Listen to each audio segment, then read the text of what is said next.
Assalamualaikum warahmatullahi wabarakatuh, sahabat tani. Jadi ada pertanyaan, benarkah PGPR aplikasinya akan sia-sia saat tanaman kita tidak memiliki bintil akar, kata channel sebelah. Saya selama ini pakai PGPR Jakaba sesuai tutorial Bapak dan hasilnya memang bagus. Tapi saya akhirnya jadi ragu apakah PGPR yang saya berikan yang membuat bagus atau ternyata malah bukan. Oke, sahabat tani, PGPR atau Plant Growth Promoting Rhizobacteria itu benarkah bakalan sia-sia ketika tanaman kita tidak memiliki bintil akar? Maka jawaban saya itu adalah hoax ya sahabat tani, atau tidak benar. Jadi sembari Anda tonton video ini, mari kita mulai dengan penjelasan Rhizobium versus Rhizobacteria. Nah, Anda sudah pernah belum nyabut akar kacang-kacangan? Dan pernah lihat nggak ada bintil-bintil pada akarnya? Nah, ketika suatu tanaman terdapat bintil akarnya, maka bintil akar tersebut merupakan hasil dari simbiosis dengan suatu bakteri namanya Rhizobium, di mana Rhizobium hidup pada perakaran tanaman kacang-kacangan dan sebagai timbal baliknya, maka Rhizobium melakukan namanya fiksasi nitrogen sehingga tanaman mendapatkan nitrogen sebagai unsur hara yang dia pergunakan buat pertumbuhannya. Dan mekanisme simbiosisnya ini, Rhizobium kemudian menginfeksi perakaran tanaman jenis kacang-kacangan, lalu masuk dan kemudian memunculkan bintil pada akar tanaman tersebut sebagai tempat dari kehidupannya. Sedangkan Rhizobacteria ya sahabat tani, yang merupakan singkatan dari Rhizosphere bacteria, nah ini bukan Rhizobium ya sahabat tani, tapi lebih pada sekumpulan mikroorganisme yang hidup pada areal perakaran suatu tanaman.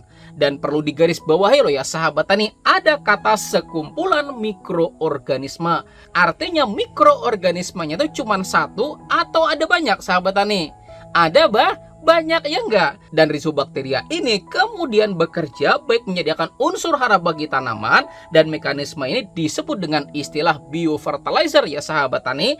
Kemudian memproduksi ZPT atau hormon tertentu yang dapat menstimulasi dari pertumbuhan tanaman, dan ini tuh biasa dikenal dengan istilah biostimulan ya sahabat tani, dan juga melindungi perakaran tanamannya dari serangan patogen penyebab penyakit, dan ini tuh dikenal dengan istilah bioprotektan. Maka dengan manfaat luar biasa ini, Rhizobacteria kemudian berkembang dan saat ini dikenal dengan istilah PGPR.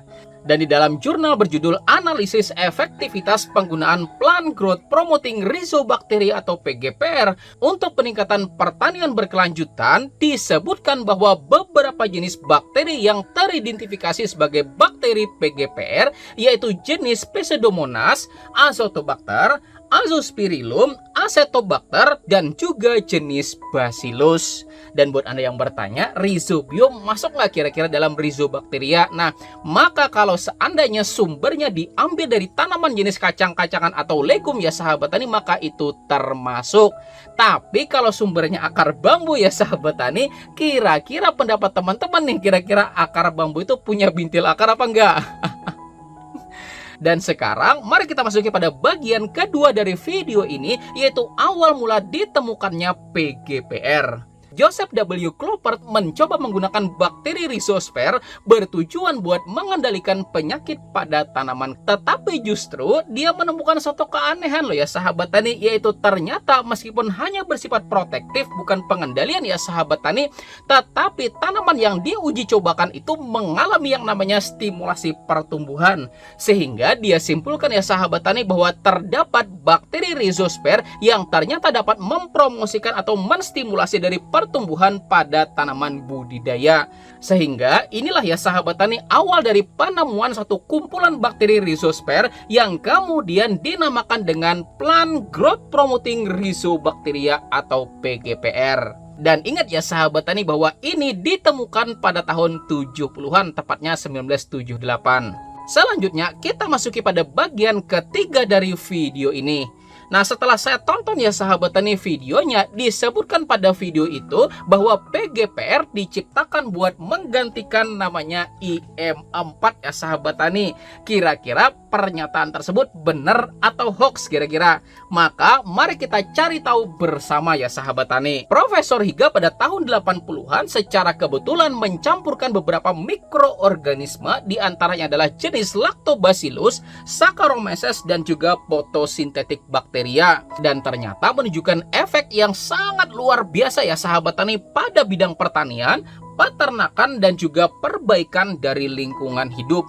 Dan jenis mikroorganisme IM bekerja secara sinergis buat meningkatkan kualitas tanah, mempromosikan pertumbuhan dari tanaman, dan bahkan dapat digunakan buat keperluan pengelolaan limbah. Maka kemudian mikroorganisme ini tuh diteliti, dan pada akhirnya strain ini dikenal dengan nama strain EMRU atau Effective Microorganisms Research Organization. Maka sampai di sini ketika disebutkan bahwa PGPR diciptakan buat menggantikan IM4, di mana faktanya PGPR ditemukan tahun 70-an ya sahabat tani, sementara IM4 seperti ini tahun 80-an, maka artinya informasi itu tidak memiliki dasar ilmiah atau dikenal dengan istilah hoax ya sahabat tani. Maka mari kita masuki lebih dalam lagi pada bagian terpenting dari video ini, yaitu waspada akan hoax. Nah, cerita ini dimulai ketika channel sebelah itu mempertanyakan 3 hal. Itu pertama, bisakah Lactobacillus dan juga Saccharomyces buat merombak jenis sayur-sayuran menjadi unsur hara bagi tanaman? Karena katanya ya sahabat tani bahwa Lactobacillus dan juga Saccharomyces cuma bisa buat merombak gula dan bakalan menjadi 4 hal, yaitu etanol, alkohol, asam asetat, dan juga cuka gitu ya sahabat tani. Kemudian pertanyaan yang kedua, IM4 katanya nggak perlu diaktifasi karena katanya ada mikroorganisme penambat nitrogen dan juga pelarut fosfat itu bakalan mati ketika ditutup rapat gitu loh. Dan pertanyaan ketiga, kenapa katanya dalam pembuatan kompos fermentasinya itu terbuka sedangkan fermentasi pupuk organik cair itu tertutup? Maka kemudian saya buatlah video yang ini ya sahabat tani sebagai tanggapan saya kalau sebenarnya 2 tahun lalu channel sebelah itu menyebutkan kalau penggunaan IM4 memang sebaiknya diberikan perlakuan terlebih dahulu sebelum digunakan sebagai bioaktivator. Lalu entah kena faktor apa begitu kok video saya dikaitkan sama pelanggaran hak cipta gitu ya sahabat tani. Ya memang bisa aja sih terjadi pelanggaran hak cipta gitu kan, karena memang saya menggunakan kontennya buat menjawab pertanyaan yang dia ajukan sendiri gitu kan. Tapi kalau sudah main begitu ya kita juga nggak bisa tinggal diam ya enggak. Dan karena saya tahu ya sahabat tani bahwa dia juga mengambil sesuatu dari channel ini gitu kan. Dan waktu pertama bikin channel YouTube ini tuh 4 tahun yang lalu ya sahabat tani, kebetulan saya sudah belajar tentang kasus video pelanggaran hak cipta gitu ya sahabat tani. Makanya gampang aja loh bagi saya kalau memang kita tuh mau main beginian gitu kan. Jadi penggunaan sampul video atau thumbnail tanpa izin juga bisa jadi salah satu pelanggaran hak cipta gitu ya sahabat tani. Makanya saya strike balik gitu ya sahabat tani channel tersebut, dan akhirnya 1 strike pelanggaran saya tuh mendarat di channel tersebut gitu ya sahabat tani. Tapi buat teman-teman semua nih yang memang juga mau mempergunakan gambar, cuplikan atau sesuatu yang ada di channel ini, maka dipersilahkan loh ya sahabat tani, selama pertama digunakan buat tujuan edukasi. Artinya tujuannya buat pembelajaran gitu ya sahabat tani, bukan buat ngata-ngatain orang apalagi nyari sensasi gitu kan. Dan yang kedua, lebih baik lagi ya sahabat tani, silakan juga cantumkan sumbernya, karena saya punya 4 tera lebih ya sahabat tani, dan semua adalah video cuplikan-cuplikan yang kita rekam selama 4 tahun ya sahabat tani. Maka ada 3 tips bagi teman-teman semua buat menghindari namanya hoax. Itu pertama, tanyakan dulu pada si pemberi informasi, kira-kira referensinya apa, hasil uji cobanya mana gitu kan. Kalau ternyata nggak bisa menyebutkan atau tidak bisa membuktikan, maka artinya informasinya itu patut buat diragukan. Kemudian yang kedua, bisa cari lagi informasi detailnya, karena di internet ya sahabat tani semua informasi itu udah mudah banget buat kita akses. Dan cara ketiga ya sahabat tani yaitu bertanya. Makanya ada istilah malu bertanya sesat di mana? Di di jalan ya sahabat tani. Jadi kalau ada suatu informasi yang mengandung keraguan-raguan, maka silahkan dipertanyakan ke yang lebih berkompeten gitu ya sahabat tani. Maka mudah-mudahan dari situ kita bisa mengklarifikasi apakah suatu informasi itu mengandung kebenaran atau cuma sebatas hoax belaka gitu ya sahabat tani. Jadi kesimpulan dari pertanyaan, benarkah PGPR aplikasinya bakalan sia-sia saat tanaman kita nggak memiliki bintil akar? Maka yang disebutkan itu bukan PGPR tapi adalah Rhizobium gitu ya sahabat tani.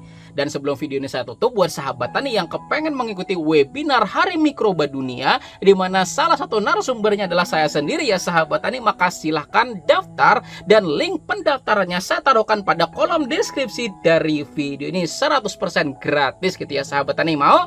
Tinggal bentar lagi loh, yuk buruan daftar yuk. Terima kasih ya sahabat tani, saya Rizali Ansar, saya akhiri dengan ucapan wassalamualaikum warahmatullahi wabarakatuh.